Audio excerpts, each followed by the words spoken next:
এই জল দেখতে পাচ্ছেন আপনি? এটা ঘোলা জল, এতে ময়লা মিশে আছে।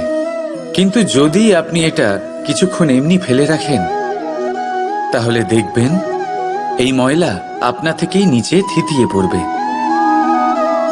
কিন্তু এই পাত্রটা নাড়াতে থাকলে এমনটা হবে না। শান্ত ছেড়ে দেবেন, তবেই এই ময়লা নিজেই নিচে চলে যাবে।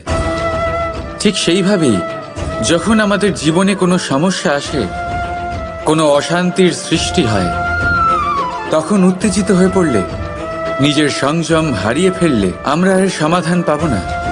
শান্ত থাকলে তখনই সমস্যার সমাধান পাব। তাই মনে রাখবেন, ধৈর্য আর সংযম দ্বারা শান্ত মনে বিচার করলে যত বড়ই সমস্যা হোক না কেন, তার সমাধান আপনি অবশ্যই পাবেন।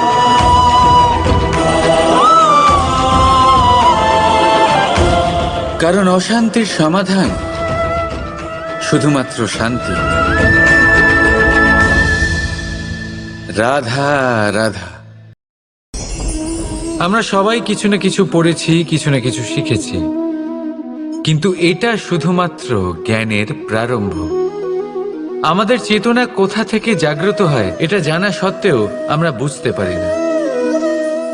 তাহলে আসুন আমরা আরো একবার শিখে নিই জ্ঞানের আকার। ব্যঞ্জন বর্ণ শুরু হয় ক দিয়ে। ক দিয়ে কোকিল, এটা পড়তে পড়তে আমরা শব্দ রচনা করতে শিখি, আর তারপর বাকি সব কিছু। কিন্তু আপনি কি কখনো ভেবে দেখেছেন যে এটা ক দিয়েই কেন শুরু হয়, অন্য কোনো অক্ষর দিয়ে নয় কেন? কারণ এই ক থেকেই উৎপত্তি হয় করুণার। করুণা যা সব থেকে গুরুত্বপূর্ণ অনুভূতি। এই করুণার জন্যই আপনি যে কোনো মানুষ বা যে কোনো জীবের মনের ভাব, তার সমস্যা, তার কষ্ট বুঝতে পারবেন।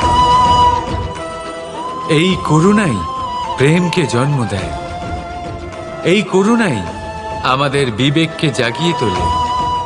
তাই ক দিয়ে করুণা যদি আপনি শিখে যান, তাহলে জ্ঞানে জ্ঞানী হতে অধিক সময় কখনোই লাগবে না। রাধা রাধা। আমাদের কোনো স্থানে পৌঁছতে গেলে একটা মাধ্যমের প্রয়োজন হয়। কিছু মানুষ এই মাধ্যমকে রাস্তা বলে, কেউ পথ বলে, আবার কেউ বলে সরণি। মানুষ নিজের লক্ষ্যে পৌঁছানোর জন্য এই পথেরই খোঁজে থাকে। কিন্তু মানুষ একটা কথা বুঝতে পারে না, যে এই পথে এগোতে গেলে এই পথকে পিছনে ঠেলাও অত্যন্ত প্রয়োজন। যদি এটা করার ক্ষমতা আপনার না থাকে, তাহলে আপনার পথ আপনাকে লক্ষ্যে পৌঁছতে দেবে না। দ্বিতীয় কথা, যদি নিরন্তর চেষ্টা আপনি করতে পারেন, যদি সেই ক্ষমতা আপনার মধ্যে থাকে, তাহলে আপনি যখন চাইবেন, যেখানে চাইবেন, নিজের পথ নিজেই বানাতে পারবেন। রাধা রাধা। সময়, কথায় বলে সময়ের পূর্বে কিছুই হয় না। প্রতিটা ঘটনার একটা সময় থাকে। সময়ের আগে না সূর্যোদয় হয় আর না সূর্যাস্ত হয়। সময়ের পূর্বে গাছে না ফুল ফোটে, না ফল ধরে। কিন্তু একটা কথা ভেবে দেখুন, যদি বর্ষা আসার আগে কৃষক ভূমিকে না প্রস্তুত করে, বীজ রোপণ না করে, তাহলে কি ফসল ফলবে? যদি কোনো যোদ্ধা যুদ্ধের পূর্বে নিজের অস্ত্রের ধার না দেয়, তাহলে সে যুদ্ধ কি করে লড়বে? এর মানে এটাই হলো যে সময় আপনার যখন আসার তখন অবশ্যই আসবে, কিন্তু ততক্ষণ এটাও গুরুত্বপূর্ণ যে আপনি নিজেকে তার জন্য তৈরি রাখুন। কারণ এই সুযোগ, এই কথাটা শুনতে যত ছোট, এটা আসেও ততটা কম সময়ের জন্য, তারপর চলেও যায়। এবার যদি সুযোগ আপনার হাতে আসে আর আপনি তার জন্য তৈরি না থাকেন, তাহলে আপনি সাফল্য কি করে পাবেন? তাই আপনি সঠিক সময়ের জন্য অপেক্ষা করুন, সেই সুযোগের জন্য অপেক্ষা করুন, কিন্তু ততক্ষণ নিজের চেষ্টার দ্বারা নিজেকে আরো সক্ষম করে তুলুন। কারণ সাফল্য আপনার জন্য অপেক্ষা করছে, শুধু আপনি তার জন্য তৈরি থাকুন। রাধা রাধা। আমাদের মধ্যে বহু মানুষ মাঝে মাঝে নিজেকে অকর্মণ্য মনে করি, ভেবে নিই যে এত চেষ্টা করার পরেও কিছুই পেলাম না, আর হয়তো পরেও কিছুই পাব না। আর সেই জন্য নিজের জীবনের সমস্ত বোঝা অন্য কারোর কাঁধে চাপিয়ে দিই, নিজের ওপরে বিশ্বাস হারিয়ে ফেলি। কেন বুঝতে পারেন না এই কথাটা? যে যতক্ষণ না পায়ে কোনো কাঁটা ফুটবে, ব্যক্তি কি করে বুঝতে পারবে যে এরপর থেকে নিচে তাকিয়ে চলতে হবে? সূর্যকে নিজে জ্বলতে হয় যাতে বাকিদের প্রকাশ দিতে পারে সে। রাতের অন্ধকারের সাথে লড়াই করার জন্য চন্দ্রিমাকে আকাশে একা উজ্জ্বল হতে হয়। নদী নিজের যাত্রা কি করে করে, নিজের পথ কি করে নির্মাণ করে? সে পাথরের সাথে লড়াই করে তা বানায়। যদি স্বয়ং আপনি নিজের সাহায্য করতে অক্ষম হন, তাহলে নিশ্চিতভাবে আপনার এই জীবন ব্যর্থ হয়ে যাবে। তাই মনে রাখবেন, এই সংসারে নিজের জীবনের ভার নিজের কাঁধেই বহন করতে হয়। অন্যের কাঁধের ওপর শুধুমাত্র পরলোক যাত্রা হয়। সেই জন্য এই সংসারে জীবিত সেই যে আত্মনির্ভর।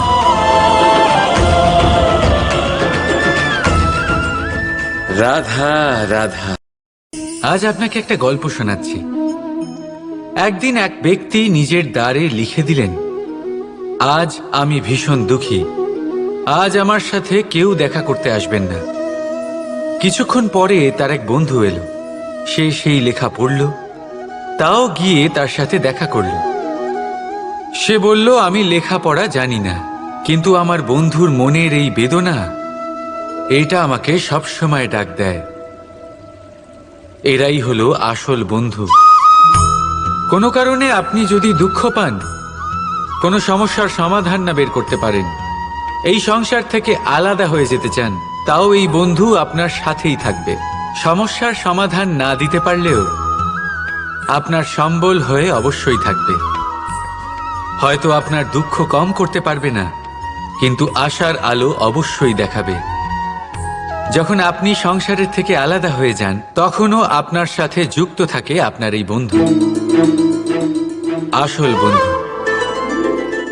এবারে আমরা মানুষেরা বড়ই বিচিত্র। তারা সব সময় যে কোনো জিনিসের মাহাত্ম্য দুবার বুঝতে পারে। এক, তা পাওয়ার আগে। দুই, তা হারাবার পরে। এবারে ঠিক এরকমই আমাদের বন্ধুরাও হয়। যদি আজ আপনার বন্ধুরা আপনার সাথে থাকে, তাদের প্রতি কৃতজ্ঞ থাকুন, তাদের প্রসন্ন রাখুন, তাদের মাহাত্ম্য বুঝুন। কারণ একবার আপনি এদের হারালে, অনুতাপ করলেও আর এদের ফেরত পাবেন না। তাই ভালোবাসুন, বন্ধুত্ব বজায় রাখুন, আর আমার সাথে প্রসন্ন হয়ে বলুন, রাধা রাধা। থেকে যায় শুধুমাত্র স্মৃতি, শুধুমাত্র স্মৃতি। এই সময় এটা কখনো থামে না। স্মৃতি মিষ্টি হবে না তিক্ত, এটা কার উপরে নির্ভরশীল? আপনার কর্মফলের সিদ্ধান্তের উপর। যদি আপনি এই জীবনটাকে বুঝতে চান, নিজের ভুলের থেকে কিছু শিখতে চান, তাহলে পিছনে তাকান। আপনার বিগত জীবনের থেকে বড় শিক্ষক এই সংসারে আপনি আর কাউকে পাবেন না। যদি জীবনে বাঁচতে চান, তবে সামনে তাকান। সমস্ত সম্ভাবনা, সমস্ত সুযোগ ওখানেই আছে।